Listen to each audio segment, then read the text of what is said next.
আচ্ছা বন্ধু, আপনাকে একটা কথা বলি। আপনি আপনার কাজ করতে থাকুন, পিছনে তাকানোর কোনো প্রয়োজন নেই। আর আপনি যতদিন বেঁচে থাকবে, সমালোচক কিন্তু থাকবে আপনার। আর আপনি হাজার ভালোই কিছু কাজ করুক, আপনার ভালো কাজগুলো নিয়ে মানুষ সমালোচনা খুবই কম করবে। কিন্তু হাজার কাজগুলোর মাঝে যদি একটি কাজ আপনার ভুল ত্রুটি হয়ে যায়, সেটাকে নিয়েই মানুষ বেশি ব্যস্ত থাকবে। কাজেই মানুষের সমালোচনা শুনে আপনি আপনার জীবনের যে গতি, সেই গতি আপনি বন্ধ করবেন না। আপনি যদি আপনার গতি বন্ধ করে দেন, তাহলে আপনি মানুষের কাছে হাসির পাত্র বনে যাবেন। কাজেই আপনাকে একটা প্রবাদ বলি, হিন্দিতে আছে যে হাতি চলে আপনি চাল আর কুত্তে ভোগতে রহে হাজার।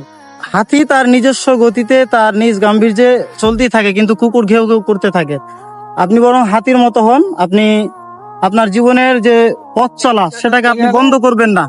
আপনাকে এই জীবনের ব্যাপারটা বুঝতে হবে। এই জীবনে যখন আপনি জন্মেছেন, এই জীবনটা সহজ নয়, সংগ্রাম করে আপনাকে বাঁচতে হবে।